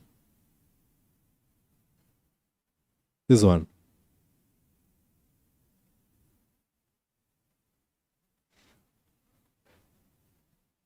This one is for senior professionals. You can see immediately after the professional summary, there is the highlights of indicated in percentages and in figures what he has achieved, and the core competence section, and then the professional experience. And then these are some of the well-detailed CVs, templates that we have. I said there are many, but to make sure the section I highlighted are in your CV.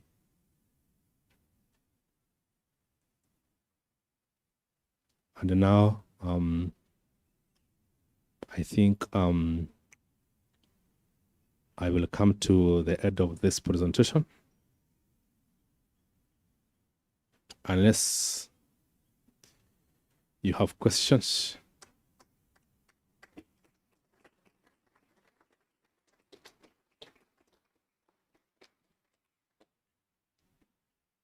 I hope I've not wasted your time. I hope I have added value to this discussion. I hope we are going to have a competitive CV.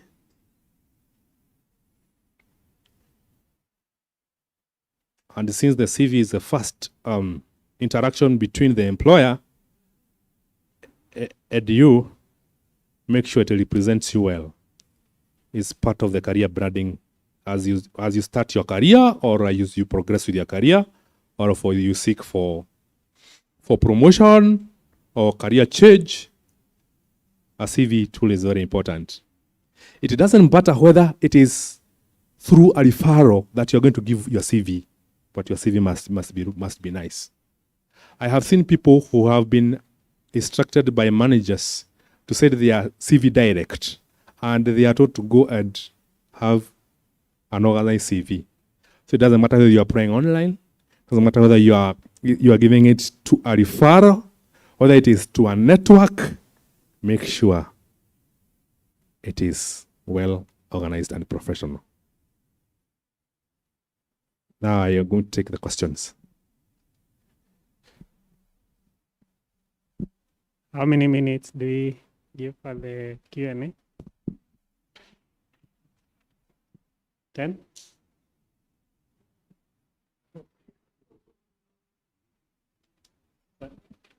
Until all questions are answered. Okay.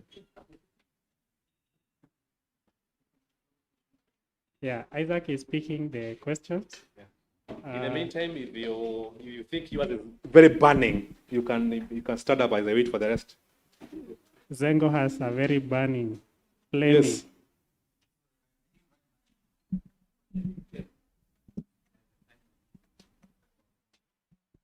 About career. Career what? Career. Career, yes. Now, would you include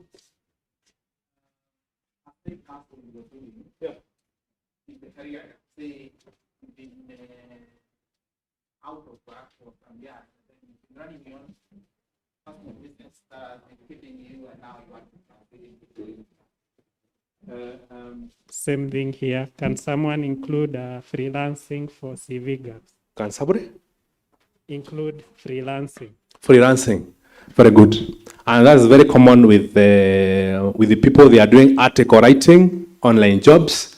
They are doing businesses. They are doing businesses. They are doing businesses online. They just have a name, and then they have a Facebook page where they get they post their wares, and they get clients. So the question is, which job do you apply? If you want to apply for a sales job,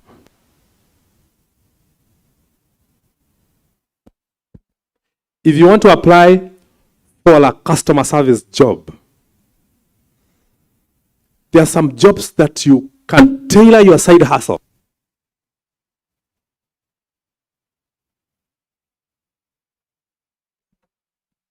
There are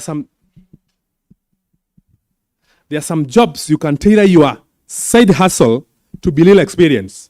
For example, if you are applying for a sales role, I'll be doing your side hustle is online selling, you are selling shoes, you are selling ladies' top. You can convert that into little experience because the skills you are using to sell that top or that shoe, they are the skills that you will certainly be able to do that sales role. So if you have been doing selling, you have been selling side hustle, you have been doing side hustle, selling something online or doing something for 5 months, and you even have a name of your business included there. Included there in your experience. Include, if it's a sales job, include, but also have a very good name of your job, of your the one you're putting of your hustle. Don't put some funny names, because you're also communicating your brand. So put the name of your business there. Put, if they're looking for a sales executive, put sales executive there because you'll be doing sales. And the duration, if you have been working from January to December, you have been selling your products online, included there. When you get to the interview, because you are at this stage, you want to get to the interview stage, you will explain yourself. Okay, I have the second question, and I think these are questions you'd like to hear. Do you write CVs? How much do you charge? What else do I need to provide you to do my CV? Also, you said you have a site for job seekers. What is the domain? What is this? Yes, we are HR firm. We do career blooding. We do CV revamping. And other HR career blooding activities. So we definitely will charge. You need to pay our bills. And then if you need to blood yourself, nothing comes for free. Nothing comes for free. For you to move here to town, you have to pay bus fare. For you to get a nice job, you need to blood yourself. It doesn't come for free. It involves you to do research. It may involve a CV revamp. It involves your research online. It may involve to research the company. Nothing comes for free. So yes, we do charge, but at a very affordable cost. Very affordable cost. And you may ask how much. The how much depends on the career level, years of experience. Because one of the things we came to fill this gap of where we found CV revamping companies or CV agent companies charging very high prices, including the fresh graduate. So I am like, somebody who just graduated, who is stomaching, can barely afford bus fare. How can you charge them 4,000 for a CV revamp? So it was unfair. I found it. For me, I'm going to package it differently. If it's an entry job, it's different from a junior level, junior management, different from mid management, different from senior management, and different from C-suite professionals. C-suite professionals are the CEO, the directors, the managers Those one can pay as much as 10,000. In any case, the allowances per day, they even surpass that. And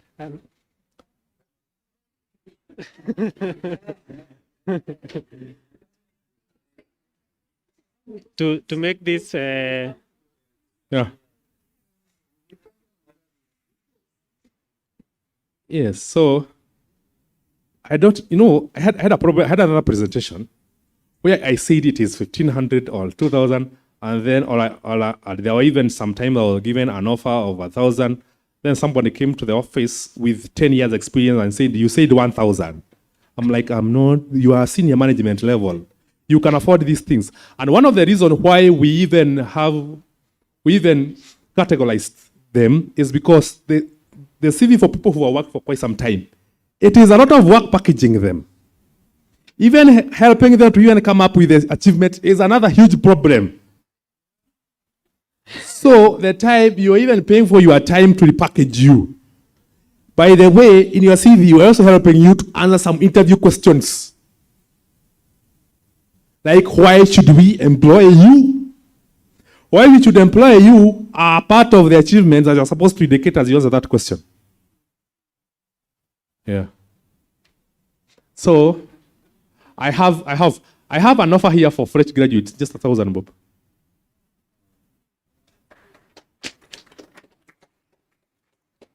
But watalipa kidogo. Okay, and you said you have a website for job seekers? Things have moved to social media, so it is website, pages, LinkedIn. And I have a job group called Executive Jobs Hub. I post hundreds of jobs on a daily basis. Executive Jobs Hub. That is a Facebook page? That's Facebook page. You can follow me as James Watare on all platforms, Twitter, LinkedIn, Instagram. You can follow me. We have our website called, if you Google Executive Jobs Hub, you're going to get the website. We are upgrading it. So it's currently suspended, but we want to make it more advanced with many features. So by the time it will be up. And my contacts, probably you can display the contacts on here. They can get them. The last slide. Okay, James, we go a bit faster. Yeah. This one is direct. When attaching documents, should I zip them, merge them to one document, or send them one by one, scattered in the?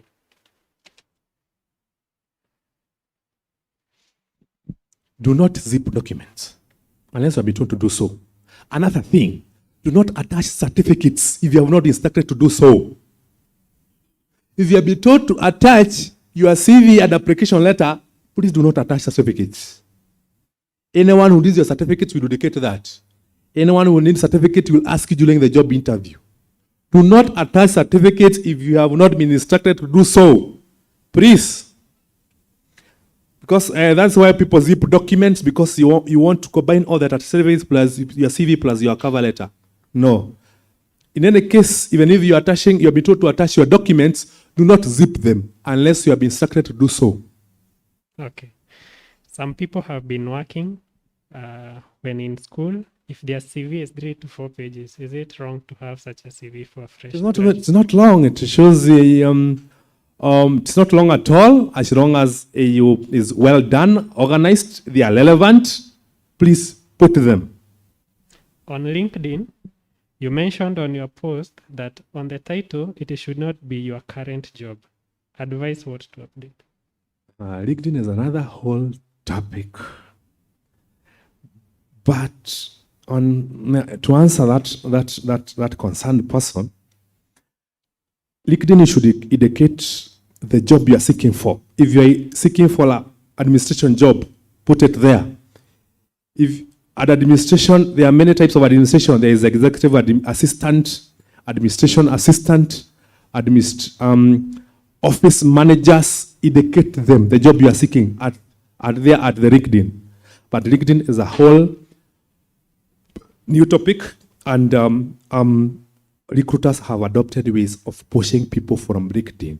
So you need to optimize your LinkedIn, because one of the way of beating the hundreds of applications that they receive when they advertise their jobs, they are going direct to LinkedIn to look for employers. And if they search, for example, if they search for account assistant, they pick the first maybe 100 search that comes, then they look at your profiles, then they inbox you or they call you, they have provided a number.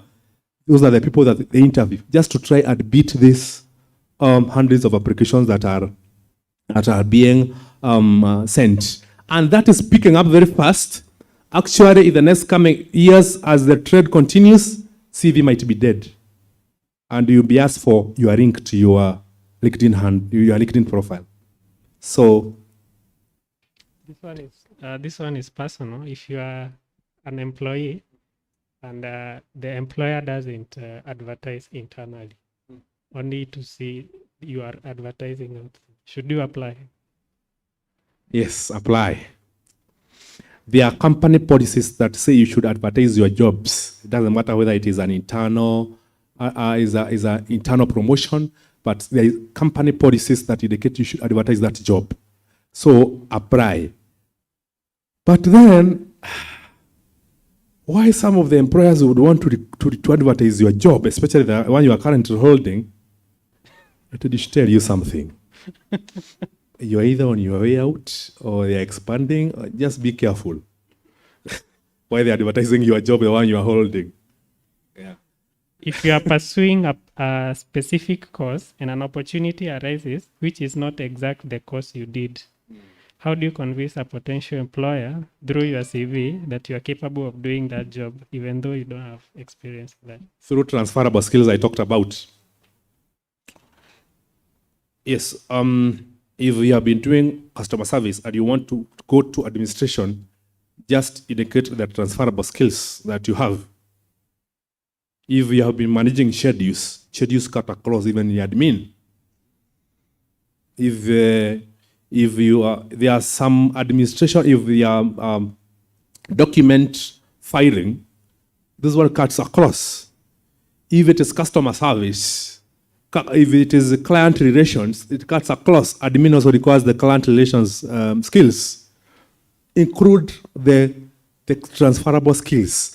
And you can easily get them. They're in the JD that have been advertised. This is the final one, although I don't get it clearly. How detailed should a detailed CV have if no further elaboration is given on the advert? Maybe you can join that with those jobs that are advertised and you don't know who is the employer. At how detailed is a CV? I gave 6 sections. That's how your detail should be. Your CV should be. I gave 6 sections, right? From career summary. No, I started with the names, career summary, achievements, core skills, experience, trainings, workshops, referees. I give them.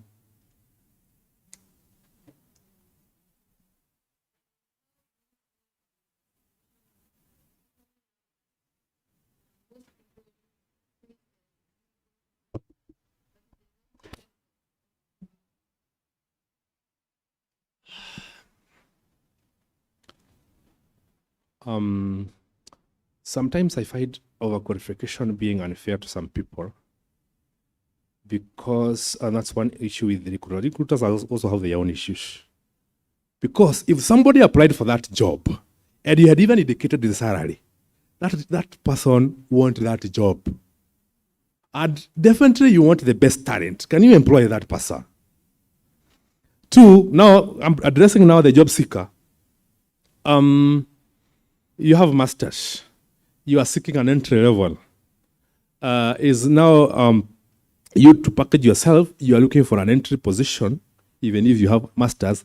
Then you are going to progress from there. One, because the fear of the employer is you are going to ask for a very high salary. That's the fear. Yeah, and they may not afford you.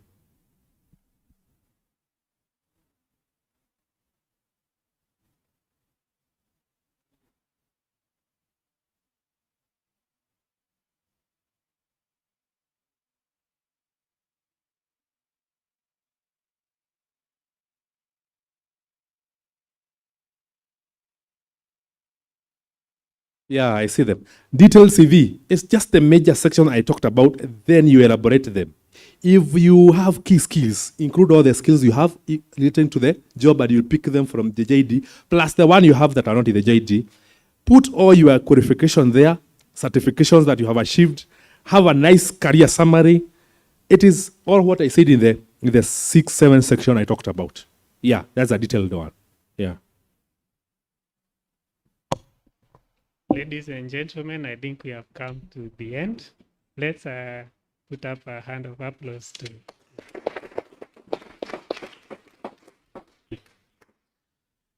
These are my contacts, personal email. These are contacts, my number, my personal email. I am James Watare on all platforms. All platforms. You can search me even now. Thank you so much once again. So at this point, we come to the end of our career talk, and we will close with a prayer. The next session we plan to have in February, we will talk about interviews, but a different speaker. So you have now learned how to apply. Then when you are shortlisted, the next step is the interview, how to prepare for them, and how to go through them successfully. Kindly allow me not to pick a pressing question. You can escort our guest. You can ask, yes, our discussion. please. Yeah, I want to request our pastor who didn't preach today to come and make the concluding prayer and to bless us as we look for opportunities. Thank you so much. Let's pray. Our Father and our God, we do appreciate you so much. We thank you, Lord, for having this teaching where we've been equipped, Lord, even in the job market. Father God, we thank you because in the fourth commandment, you say that 6 days shall you work, shall you labor and do all your work. And Father God, as we get trained to be able to obey this command and to be able to live productive lives, we want to thank you so much. We want to commit our facilitator, James, before your hand. Lord, continue helping him, Lord, to continue assisting many others, Lord. As we receive this teaching, Lord, I pray that it will be fruitful to us. We will put it into action so that we can be able to excel in these areas, oh God. We thank you and we appreciate you. So we come to the close. Be with us the rest of this week. Continue to equip us and to encourage us and to strengthen us in every way. And may we walk in your presence. For we pray this in Jesus' name. Amen. Lord bless you.